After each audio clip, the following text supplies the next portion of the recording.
आनंद धाम की ओर। धर्म प्रसंग में महापुरुष स्वामी शिवानंद जी महाराज। पृष्ठ संख्या 322।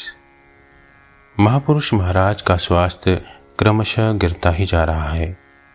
चलना फिरना एक प्रकार से बंद ही हो गया है। नीचे उतरकर घूमना तो दूर की बात रही, ऊपर भी दूसरों की सहायता के बिना अधिक चल फिर नहीं सकते। एक दिन उन्होंने कहा, बाहर की क्रिया जितनी कम होती जा रही है, भीतर की क्रिया उतनी ही बढ़ती जा रही है। उस परमानंद की खान तो भीतर में ही है। अब इसी प्रकार चलेगा, यही ठाकुर की इच्छा है।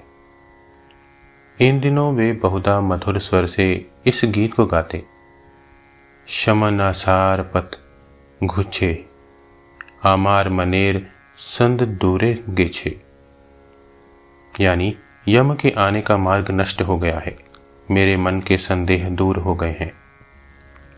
अपने दर्शन आदि की बातें भी बीच बीच में कुछ कुछ बताया करते थे। एक दिन संध्या का समय था, ठाकुर की आरती शुरू नहीं हुई थी।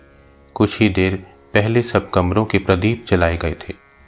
महापुरुष महाराज चुपचाप ठाकुर की ओर मुंह करके बैठे हुए थे। एकाएक बोले, दे मुझे विश्वनाथ की भभूत लगा दे और बिस्तर पर एक रेशमी चादर झट बिछा दे।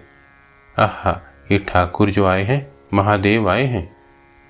यह कहते कहते एकदम ध्यान मग्न हो गए।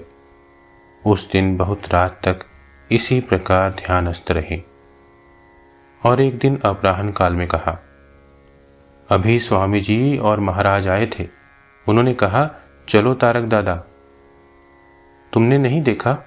वे तो सामने ही खड़े थे। ओम श्री राम कृष्णार्पणमस्तु।